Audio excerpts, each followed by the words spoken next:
Look up tonight. The moon will be there, same as always. Silent, pale, so familiar you barely notice it anymore. But that quiet gray rock is not just hanging there for decoration. It is holding your entire world together, and not in the way you would guess. Most people picture the moon as a nightlight, a maker of tides, something for poets and lovers.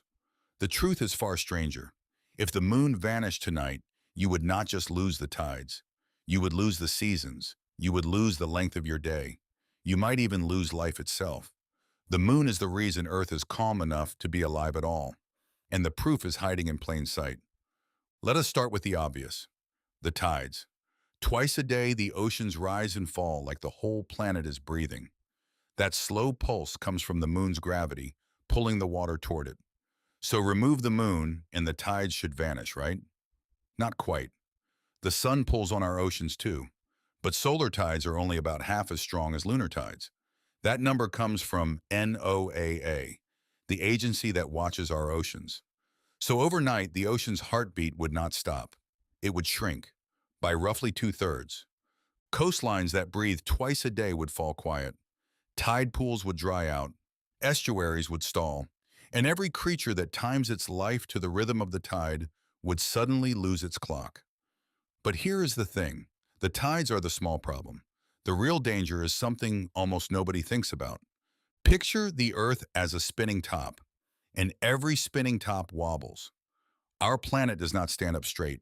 It leans, tilted at about 23.5 degrees. That tilt is the entire reason we have seasons. It is why summer is warm and winter is cold. Now here is the frightening part. That tilt should not be stable on its own. Left alone, it should wander. In 1993, three scientists ran the math, Jacques Lascar and his colleagues in France. They published their results in the journal Nature, one of the most respected in the world. And what they found was haunting. With the moon in the sky, Earth's tilt barely moves. It drifts only about 1.3 degrees back and forth over millions of years. Tiny, gentle, safe. But without the moon, their model showed the tilt could swing wildly, from nearly 0 degrees all the way up to 85 degrees, and not smoothly, chaotically, unpredictably. Now think about what that actually means. At 85 degrees, the Earth is lying on its side. The poles would point almost straight at the sun. Whole continents would bake under months of endless daylight, then plunge into months of total frozen darkness. The seasons would not just shift, they would turn into monsters. The moon is the anchor that keeps our tilt gentle. It is the steady hand on the spinning top. Without it, the climate that let life slowly evolve might never have stayed calm long enough. So the moon is not just lighting our nights, it is guarding our seasons. But there is one more secret, and this one is the strangest of all. The moon is stealing time from you, right now, slowly. When the Apollo astronauts walked on the moon, they left mirrors behind on its surface.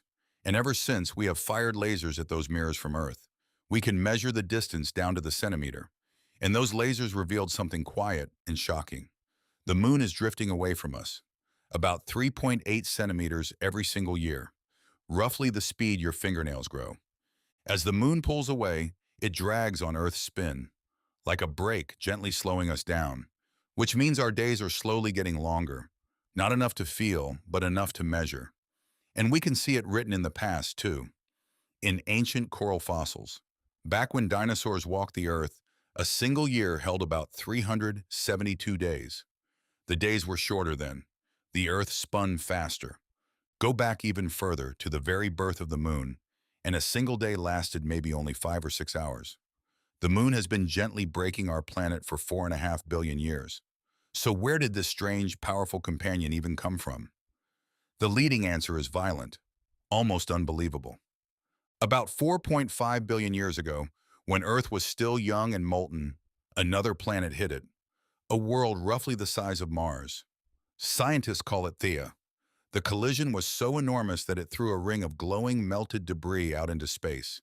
And slowly, over time, that debris pulled itself together. It cooled, it rounded, and it became the moon. Earth's greatest protector was born from the single worst day in its history.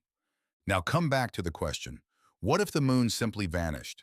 the damage would not stop in the sky, because life on Earth is wired to the moon in ways most people never notice. Take the humble dung beetle. On a clear night, it rolls its ball in a perfectly straight line, steering by the faint glow of moonlight. Scientists at Lund University proved it. On dark, moonless nights, the beetles get lost.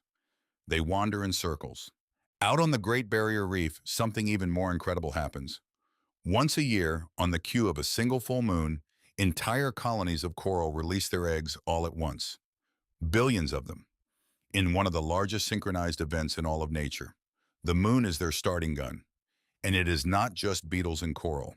Sea turtles, migrating birds, plankton, hunters and their prey.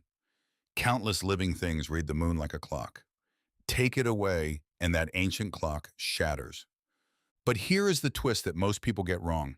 If the moon truly vanished in an instant, the first few days would feel almost normal. The sun would still rise. The weaker tides would still flicker in and out.